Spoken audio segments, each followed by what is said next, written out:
All right, John, time to talk about QB2 because QB1's not really a conversation. No, it's not. We know what podcast 1 is, though. It's down in the Yes. description below. It's our podcast. Go check that out. Do you know what is YouTube? I mean, I don't know if it's YouTube 1, but one day it can be. YouTube channel. I'm John. That's Guy. Subscribe to the channel. Like the video. Do it now. Yeah, I mean, the beauty of YouTube, you can be YouTube like 48, and you're still doing really well. And so we're trying to get to 48, then we'll get to 47, and yeah, we appreciate all the support. All right, QB1, no doubt about it. QB2, that's the convo. Every mock draft, we're Daniel Jeremiah, just as an example. He's got QB1 and QB2 and QB3 and QB4 all going in the top 8 picks. Yeah. So that's the debate, right, for the next several months. Is it Fields? Is it Trey Lance? Is it Zach Wilson? Where are we right now here at the end of January, you think? Would you say Mac Jones and Kyle Trask have no shot, to be in the mix? I think they have no shot, but I would say Kyle Trask doesn't because he doesn't have the physical attributes. I do think Mac Jones, there just could be a coach or two out there that could fall in love with the guy. And when I say that, just in the sense of I would rather have Mac Jones in the second than take one of these guys in the top 15. Because I do think it's fair to think that for as much as a guy like me likes Justin Fields, because I'm like projecting, he has these physical attributes, he's high character, it's like his upside's really high. Sometimes half the coaches don't believe in that stuff. They do, Kyle forever fell in love with the CJ Beathard.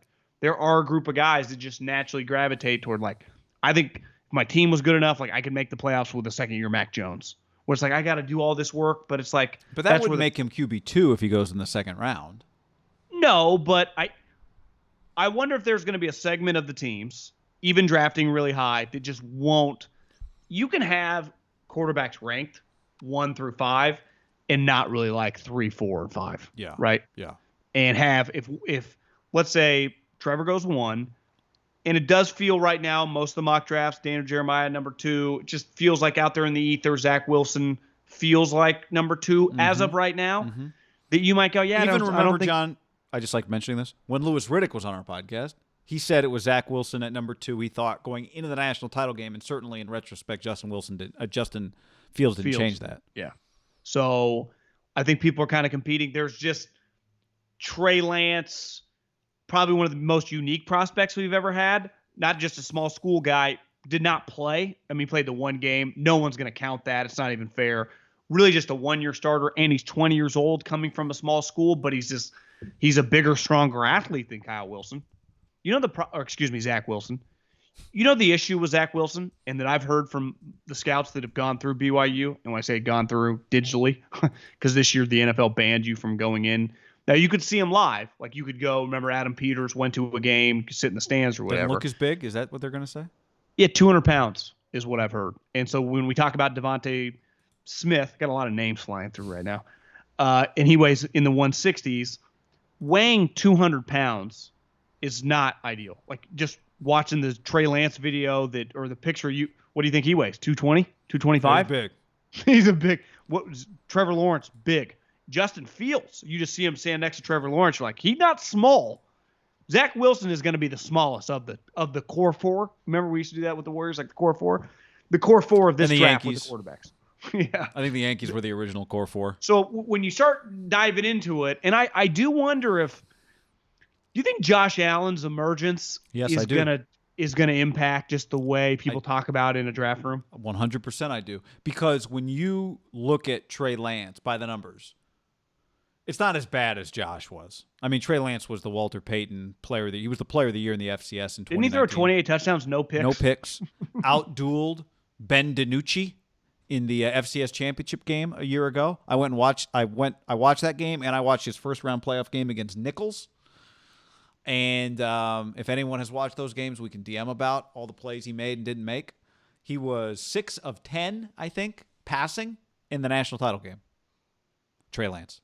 Oh, I thought you meant DiNucci. He threw 10 passes in the national DiNucci threw 30 balls. They won the game. North Dakota State won the game.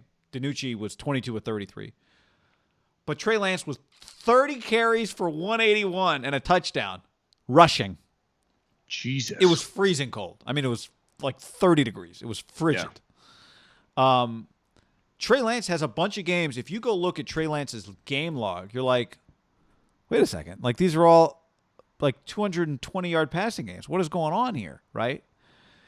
And then you flip on the broadcast, not the tape. Yeah. I like to hear what they're saying. And they're like, well, here he is, player of the year. This guy's a star. And then you watch him and you understand, like, they wanted to pound the rock. I mean, they would run RPO, pistol. But he's taken off. Well, yeah, he's taken off, but they ran the running backs a ton. Like, Yeah. they had a pro style mindset. When you watch North Dakota State, they're Alabama of D1AA. They are by far the best program. They win national championships all the time. They produce a bunch of pros now. And I'm not just talking Carson Wentz and this guy. Like, he plays with other guys that are going to be on rosters. Like, this remember is Easton Stick was the other quarterback that, he's around. Scouts go into North Dakota State and take it very, very seriously. Like, you're getting multiple NFL draft picks, and then every other year they're having like top 10 picks. They play like a pro style. Their mentality is pro style, like smash mouth. Clearly, just if you watch him, that's what you come away thinking. And he looks a lot better than a lot of the. Maybe it's just I'm on a high because I just watched a couple of his games. I really like him. Now he misses some throws. I got a take for you. But he has the mobility and the arm strength. You watch Josh Allen, you go, okay. Did we talk about it on the podcast, or we just make a video about Robert Saleh refusing to talk about Sam Darnold? He refuses to name him the starter. I think we talked about making a video and we didn't do it. Gotcha. So Robert Saleh he's done about 50 interviews. Every single one it gets put on my different feeds and will not touch Sam Darnold as like naming him the starter. Like the opposite of what Les Snead's like, yeah, he's not our starter right now. We'll just see what happens.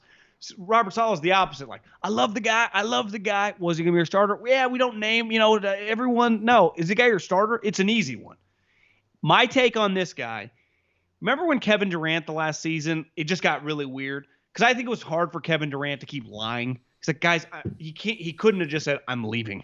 I'm not going to be here. But it's like, it was a weird spot. So he went for like a month. Remember, it was like he refused to talk. I just think he was tired of it. He didn't want to say what he actually thought. I think Robert Saleh, you know what the move would be if you're Robert Saleh? Go Cliff Kingsbury. Lie. Robert Saleh, I don't think that's not in his DNA. He's not like, I think Sam Darnold's gone. Because if he wasn't, you would just name him. Yeah, he's going to be our starter, even if it was a bold-faced lie. You trade Sam Darnold. Doesn't it make the most sense when you've just played Josh Allen in your division? So if you're Joe Douglas, you've seen him twice. Saleh got worked by Josh Allen. Wouldn't you take a huge swing on this guy, potentially? If, like, I don't know enough about the character stuff. Like, let's just say all that stuff's good. Just the raw talent. Everything I've read is high-level guy. Ceiling could be high. Cold weather. Yeah. You're going to take a 200-pound quarterback in New York?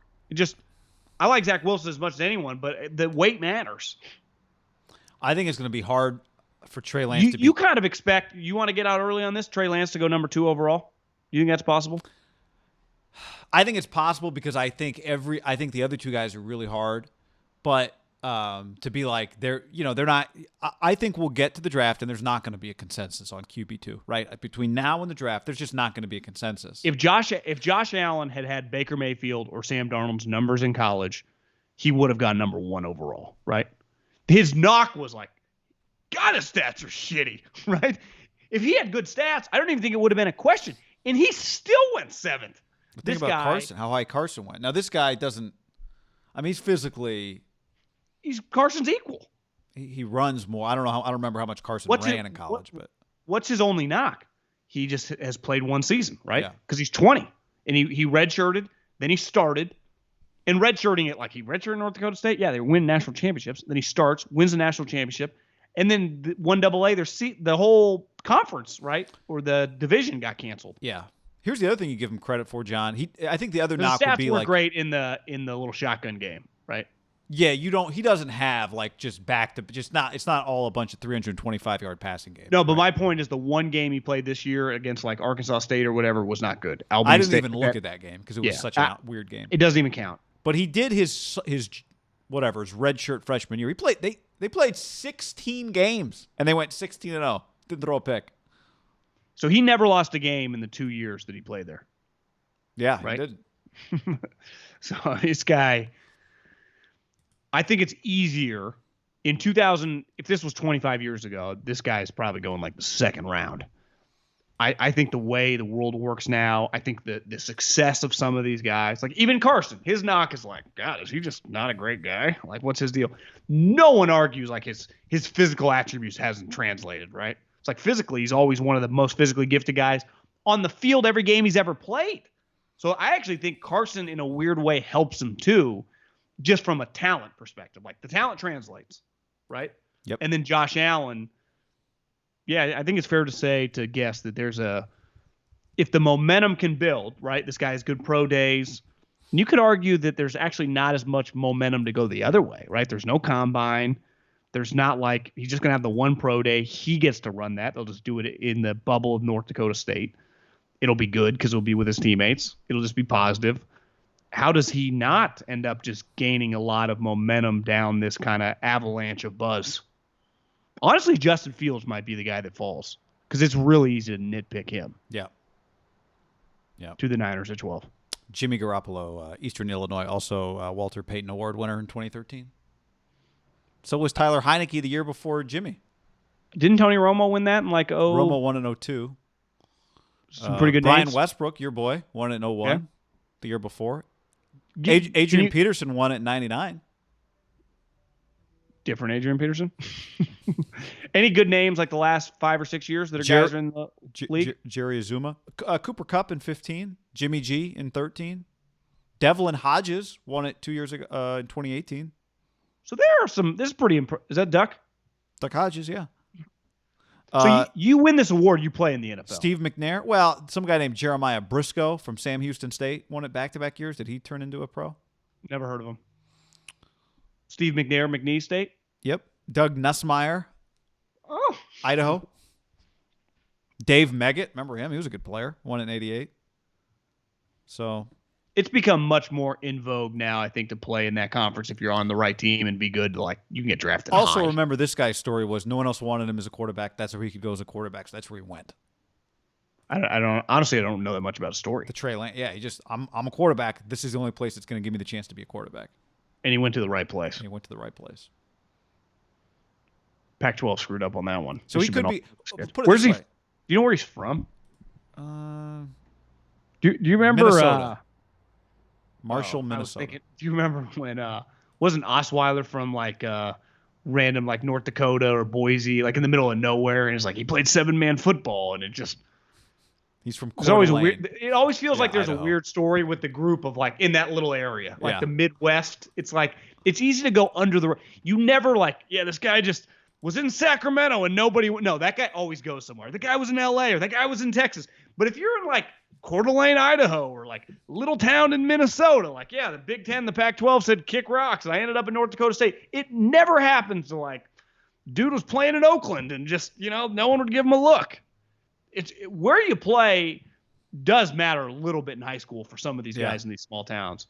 Marshall, Minnesota. Guy, he's 6'4", 230. He's 6'4" now? Well, that's his wiki. Oh.